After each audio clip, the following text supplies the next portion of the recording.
Okay, well, thank you for sitting down with me and have this conversation. So I want to talk a little bit about Cal Ripken, how you started in it, your baseball career, and how you're back in it, basically. So you started playing baseball when you were about how old? Are we on now? Yeah. Oh, okay. Just That's why I went like that. Yeah. Actually, I started playing when, right about, I think, 7 years old, to be quite honest. And then growing up in California, I think that it is definitely an advantage if you're playing baseball because you can play year-round. Same in Florida, maybe in Texas, but weather's a little nicer in California. And I mean, relatively really easy. I mean, we have the Los Angeles Dodgers right there, and then we're able to go there and see them play quite a bit. They had really a good team back then, and it was easy to follow. So coming up, after getting through high school, getting drafted by the Giants, right away you learn to hate the Dodgers, almost like the Hatfield and the McCoys. You don't know why, you just don't like them. But getting there and, you know, having gone to the stadium, sneaking in Dodger Stadium and going over to where the box seats were, it was really so surreal, and being able to be there in left field and turn around and go, man, I used to sit right there, and now I'm playing for the Giants, which was really a blessing, to be quite honest, and coming in, breaking in, hitting 300. Got a lot of Hall of Famers from Mike Schmidt to Bill Madlock was in that group, Dave Winfield, which was a pretty stiff group, and to come out Rookie of the Year for me was really quite an accomplishment. I will say though, back in the day and playing with the Giants, they really weren't that good. They were, you know, coming off of a playoff in '71. I didn't get there until '73 to stay, but everything was depleted. You know, they were getting rid of Juan Marichal. They had traded Willie Mays, traded my locker partner, Willie McCovey. So we were in a transition to where we were kind of rebuilding. But when you're young and you're in the major leagues, you could care less about rebuilding or not. You're just glad, you know, that you're actually there. Yeah. So growing up, did you play Cal Ripken baseball? I played Babe Ruth, which is, you know, Cal Ripken. But I got involved with that and actually broadcasting one of their games. And then I was looking at so many kids from all over the world, really, as far as New Zealand. And I started looking at a lot of other different opportunities, you know, with Cal Ripken, from actually getting sponsors to, you know, have washer and dryers out there, making it an experience for the moms, air conditioned, monitors, no kids allowed. That would do it for them right away. But then, you know, Cal, they decided actually to go a different way in having the team actually play there. Branson, Missouri, I think, by far. Aberdeen is great, and I knew Cal's dad, Senior, but there is no comparison, I think, to being in Branson, just because of the different things that you can do here. The food has been great. People have just been outstanding. And the venue here, you could tell on the kids' face that they enjoy it, they love it, and they probably wish they could be 12 forever. Yeah. How did you find Ballparks of America? Because I know whenever Babe Ruth was looking for a new home for this World Series, they didn't know where to go, and I knew you were the one that suggested this place. So how did you find Ballparks of America? How did that come about? Well, I knew Hamilton, the gentleman that started this idea and was meeting and having lunch with him, only really saw plans of the ballpark. It was a ballpark that was already here. There were obviously a lot of renovations that had to be done. Hamilton's vision is to be as good as any of the other places where they have kids play, and particularly there, the Hall of Fame games, where they actually have to turn different teams away because they don't have, you know, enough room there. But talking with Hamilton and looking at what he was doing and so on here, I just knew it was a natural fit. I wasn't familiar with Branson, so obviously I looked it up.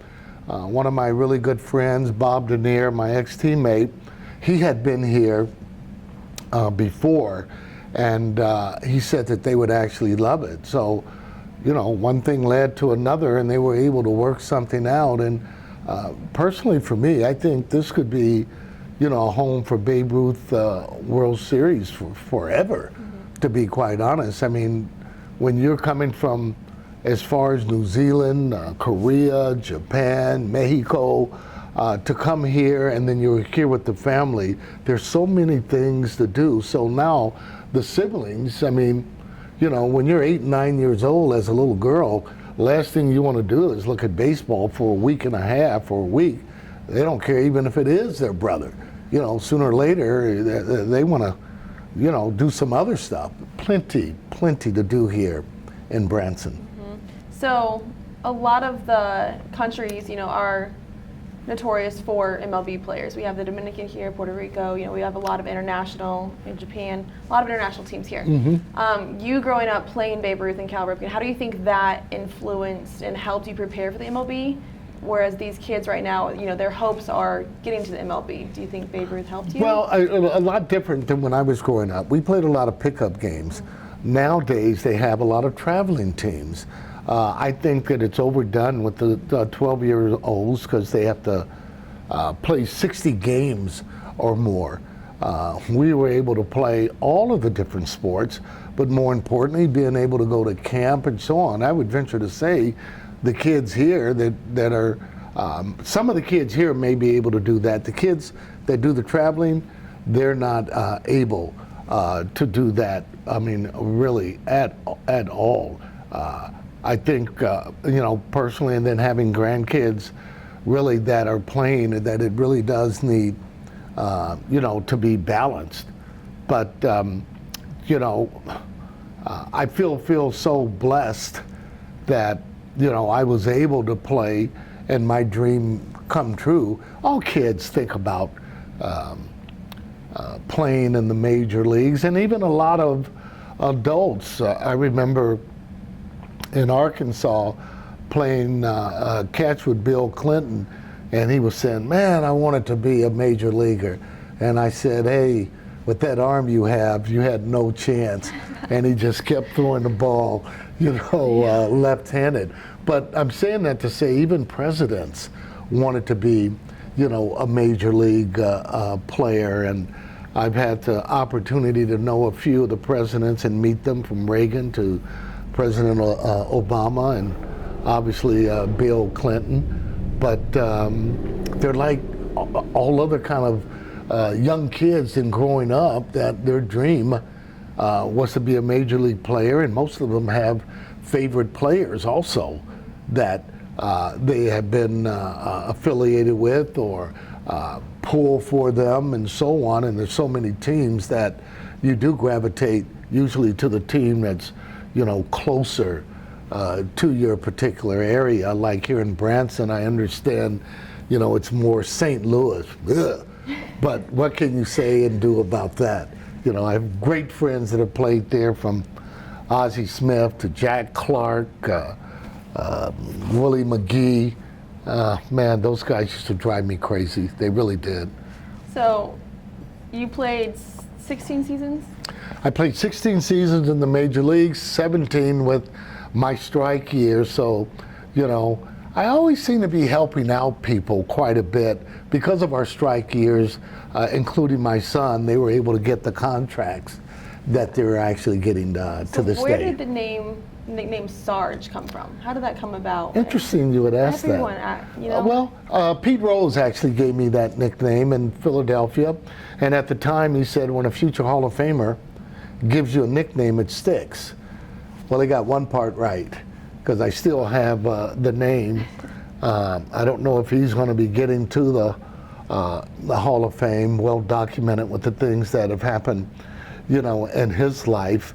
I will say that out of all the players I've played with, there was no better competitor than Pete Rose. You just decided one day to start calling you Sarge, or well, is there a reasoning behind it? Well, beating up LA and single-handedly getting us into the World Series probably helped a little bit. Maybe a little bit. But you know, I mean, it was really fun, and I think really, you know, and I'm glad I played in the era. I mean, everybody would want to play in the era where you have more money, but the fact is, I'm glad I was able to play with the guys that I did. You learn a lot of respect. Not only for the game, but also for your fellow teammates, and it was just, I mean, a great era to be able to come up with. And looking back at it too, I think that might have been the dead ball era. You know, right now, the way I see the balls flying out of the ballpark, man, it just kind of makes you want to come back. I might be able to hit, but I know I couldn't run. But the fact is, the ballparks are smaller. Balls seem to be tighter. They always saying this guy throws 97, 98, this or that. I venture to say that these guys, none of them threw harder than Nolan Ryan or J.R. Richard. Might be the same, but I mean, you know, you either can pitch or you can't. You either can hit or you can't. So, you know, there you go. Yeah, you're still involved with baseball a lot, obviously. Yeah. So you are with the Phillies right now as an ambassador. Talk about what you do a little bit with them. Oh, simple. Kissing babies and shaking hands is what I do. I mean, a lot of the different things that some of the executives don't want to do. For instance, go to a luncheon in Williamsport or go to New York where we have our #1 draft choice, me or Mickey Morandini. Well, they ask us, but they're telling you in the same way that this is what you're going to be doing this particular week. So you got involved in broadcast after your career, sports broadcasting. You do some of that still. I know you came back to help with this Babe Ruth World Series. Yeah. How did you get involved in that? Was that something you wanted to do after your career? Or? Well, actually, not really. I was with the Toronto Blue Jays as the hitting coach, and realizing then if you want to be a good hitting coach, simply have good hitters, for sure. But after Jim Fregosi came over, after 2 years of me doing the hitting coach, Jim decided he wanted to bring in his own friends. So the general manager really liked me and asked me, hey, do you want to do some TV work? You want to go up in the booth? So that's how I ended up getting there and doing that and learning that business. And I went, you know, back on the field, which I really kind of regretted, but I ended up getting broadcast job with the Phillies. And Dave Montgomery, he just said, hey man, are you done on the field? I said, yep, and I was hired. So it was basically as simple as that. You know, being in the right place at the right time, yeah. Right. Yeah, so you came back to, you know, help broadcast and do commentary for this World Series. How did you get back involved with Babe Ruth League after your career? Well, that happened on a phone call that I was able to go to Cal Ripken. They asked me to do the game, and then I saw all of those kids and so on. I went like, wow, this is unbelievable. And I was just looking for, you know, other opportunities because you don't do it every year. They always have different people kind of rotate or whatever, or maybe somebody doesn't like something they're saying or this or that. Let me tell you, that's a barracuda of business, that broadcasting. But anyway, I'm more doing ambassador work with the Phillies when asked to do some of those things like I did last year with the in Long Island and doing their World Series. It's interesting, all over the United States when you do these games, these 12-year-olders are like real men. They can really play. And just like here in Branson, from the Japanese team to Korean or Mexico, or even here in Branson, you get the cream of the crop with the kids, and they show that when they're playing on the field. Yeah, you saw the home run derby we Yeah. had here. Yeah. Are players hitting just farther, do you think, now at a younger age, or is it different from whenever you played, about the same? How do you think about it? Some are the same, and a lot has to do with, how long the guy's been playing, how big he is. Keep in mind, too, now, the kids are actually using the aluminum bats, which go a little bit further, but they're better athletes today. They're stronger. They're better diets.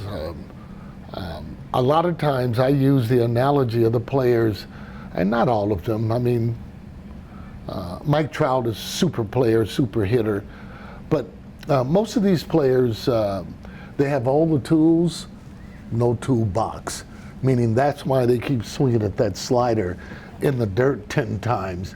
But in today's game, they don't want you going and getting all over the players. They have other things the players do to get ready, like ping pong, or they don't want you ripping them. They says it just doesn't do any good, where my hitting coach would actually kick me right in the butt, or use bad language or whatever to get you going, or tell you, hey, we're getting ready to send you down. So different game today. They seem to think that for the players it's easier to talk to them nicely than to be angered or say, hey, if you don't hit in the next couple of days, you're going down. I was told that made me play better. But that's a little bit too how the games have changed, and obviously from pitch counts to guys in the minor leagues not really having to do as much because they've been drafted high. So a lot of times, not only management but the scouts, they get really kudos when they sign a guy, he gets to the major leagues. Well, sometimes that guy doesn't have enough training in the minor leagues to get there. But these guys get there because they were drafted number 1, number 2, or the team has a lot invested in them. Yeah, so what was I going to ask? Okay, so Branson, you found this place here. Yeah. What's your favorite part of Branson so far? What's the best part about it? What's the best part about Branson so far, in your opinion? Top of the rock. Top of the rock. What else would be? Beautiful, isn't it? Oh, it's one of the most beautiful places that we have in the United States, and I would really encourage anyone that, if you like lakes, you like, good food and a lot of things to see, amusement park, really the whole city is, I would suggest Branson without a doubt. Yeah, so are you happy that Babe Ruth, Cal Ripken moved here for this World Series? Oh, yes, absolutely. And as a matter of fact, like I said, I think they ought to just try and work something out where they're here, forever. And again, one of the main reasons is because when families come here, the siblings have to come, even though, the kid might be playing, the oldest kid, they're at 12, or the middle at 12. Okay, now what are the other, 2 people in the family going to do, or the mom, or whatever? The moms usually stick it out and will go to the games, but, again, there's so much idle time you have between the games. You got to have something else to do. I've seen kids all downtown. All of them are wearing their badges and so on. Great advertisement, but more so they're having really, a good time. And for me, it takes the emphasis off of actually winning, when at 12 years old, for me, you should be having fun. Right, you're still a kid then. Exactly. So speaking of just kids, how did Babe Ruth League, I mean, what does it mean to you? You grew up playing Babe Ruth League, and just kind of, it's your background, I guess. So I guess how important is it to you throughout your baseball career, and obviously you've come back.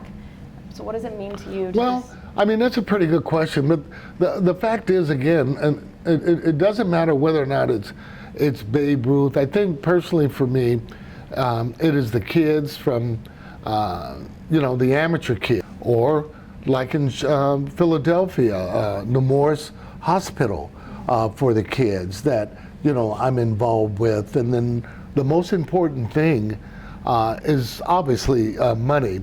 But I would say the second would be your time and committing.